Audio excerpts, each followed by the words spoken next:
as I was saying, so the one line difference between the compiler and the interpreter is compiler executes the whole program translates the whole program and then let you know what are the errors you have in your program.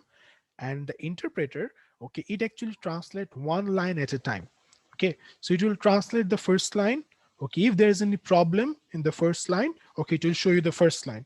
Okay, until you solve that problem, it will not go to the next lines of the translation. Okay, so that is the main difference between compiler and interpreter.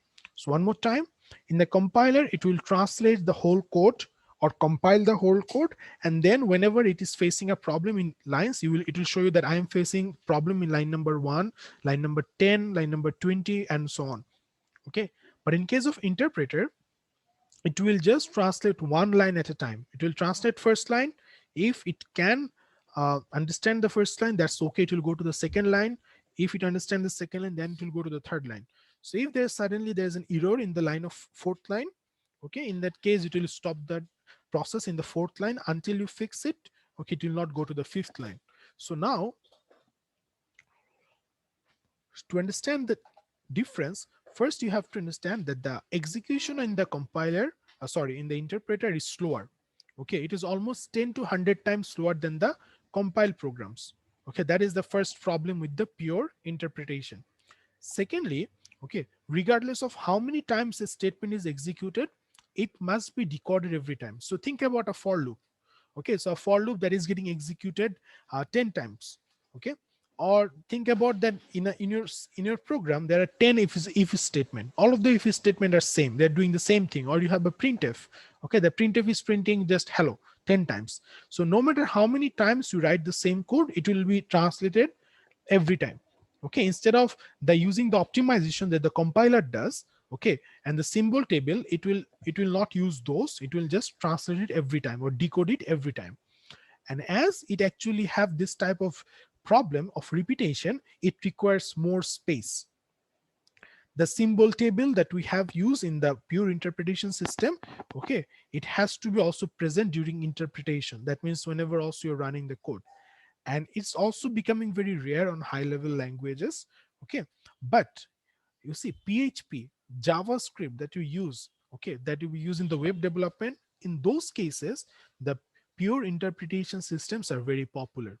Okay, so again, the main difference is the compiler translates the whole code and then shows you the error, okay, the problems. In case of interpretation, it goes one at a time. Okay, and for that it requires more space, it is slower.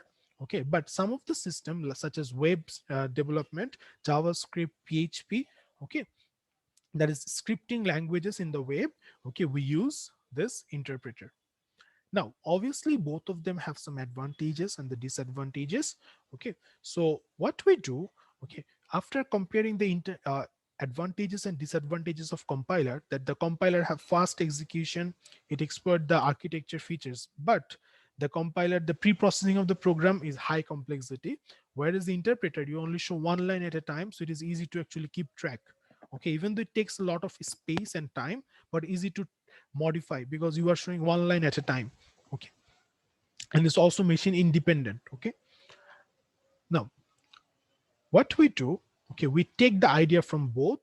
Okay, so these have some advantages and these also have some advantages. We combine these two advantages, okay, and we create a new system that is called hybrid implementation system. So this is a compromise between compiler and pure interpreters. So we take the best from compiler, we take the best from the interpreter and create this hybrid implementation system. In a high-level language, program is translated to an intermediate language that allows easy interpretation. So that means instead of in the compiler, we translate the whole code at once, and in the interpreter, we translate one line at a time. But in the hybrid implementation, what we do, we first translate the whole code into an intermediate code, not the machine code. And then from that intermediate code, we translate one line at a time. So by doing that, we actually get the advantage of both. Okay, so it is obviously faster than the pure interpretation, that because you are not translating from the basic code every time. Okay, so there are some examples to make you understand. The Perl programs, okay, are partially compiled to detect errors. before interpretation to simplify the interpreter. So first, to find out the syntextual error, okay, first we actually compile the program partially, and once we make sure there's no error, that means there's no syntax error, okay, then we go for the interpretation. Now, the initial implementation of Java were also hybrid. Okay, the intermediate from the bytecode provides portability to a machine that has bytecode interpreter. So, if you have done the Java course, you know about the JVM, Java Virtual Machine. So, in that system, okay, what we do first, this is, let's assume this is our Java code. We'll translate the Java code into intermediate code. Okay, so this is we call Java bytecode, and then from this Java bytecode, okay, after we get the result after using a compiler, obviously. So from this Java bytecode, what we will do, okay, we will use the interpreter to do rest of the task. This example is taken from Wikipedia. You can have a look. Okay, and then finally we have, as I was saying, the Java runtime environment. So in the Java runtime environment, what we do, use the JVM and Java runtime JRE machine. Okay, so by combining these two, we actually take the both from the compiler and the interpreter. And Java also have a class library that is we call JCL. Okay, it's a set of rich and dynamically loadable libraries. Okay, especially if you're a new developer in Java, you will find all the detailed libraries there. Okay, you just have, all you have to do is search properly. Okay, and as the Java platform is not dependent on a specific operating system, okay, the applications that you develop will also cannot rely on a platform native library. So the libraries that you have has to be dynamic.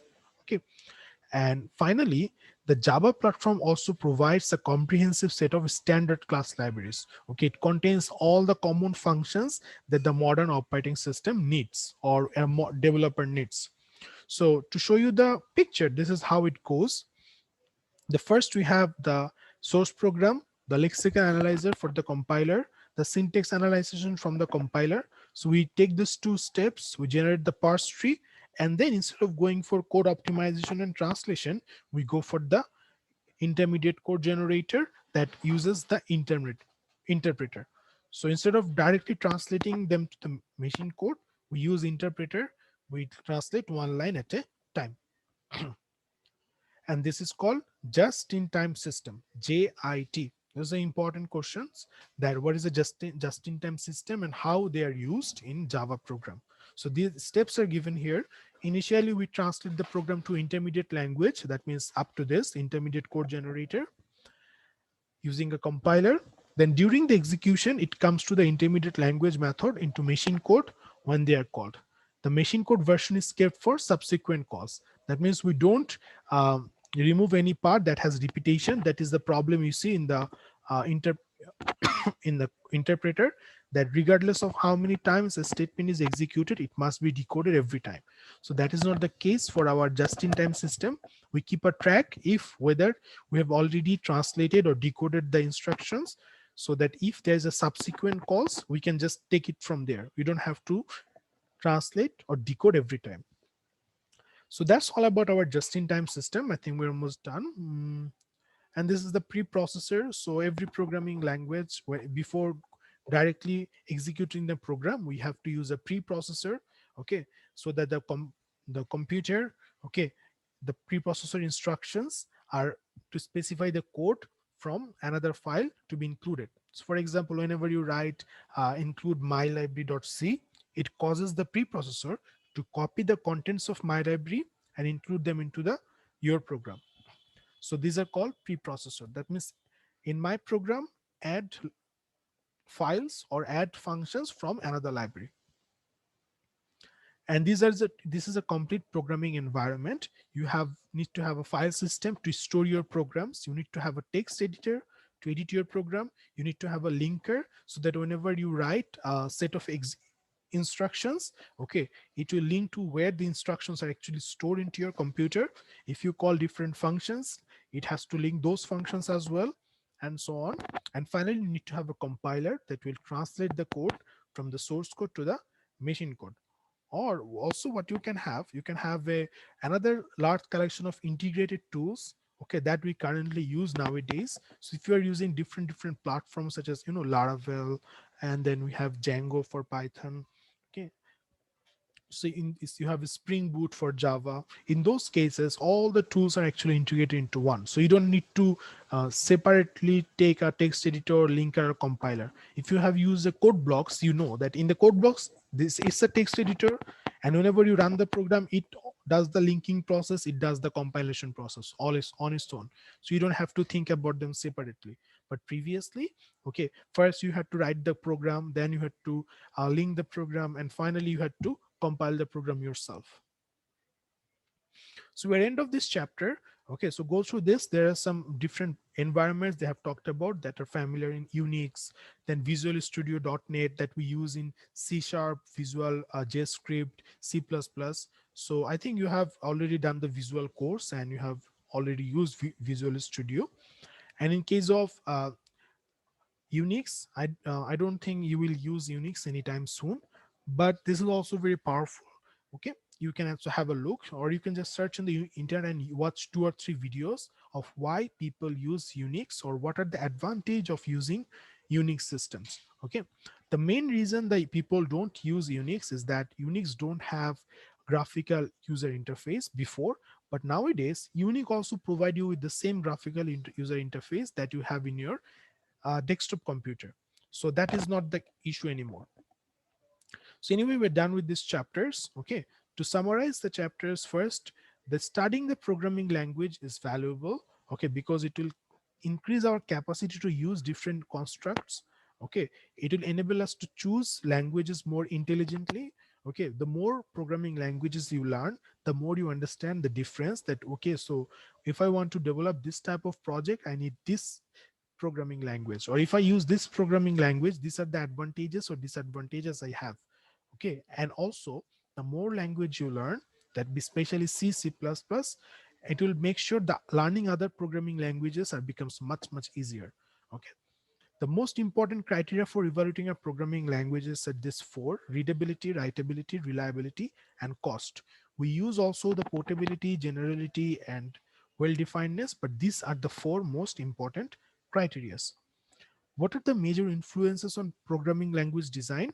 Okay, the first is the machine architecture that we have discussed, the von Neumann architecture. So whenever you're designing a programming language, you have to make sure it supports a certain or different machine architecture, and also the software development methodologies that we have. And finally, the major methods for implementation of programming language is the compilation, pure interpretation, and hybrid implementation. Remember that the compilation have some advantages and some disadvantages. Pure interpretation also have some advantages and disadvantages. But hybrid, what it does, it combines the both advantages, the both these systems, to make sure that you can get the advantages from both cases. Okay, and then I have added some examples in the end of the chapter. You can also have a look. Okay, and you will find the more examples in the book. So try to practice those. Thank you.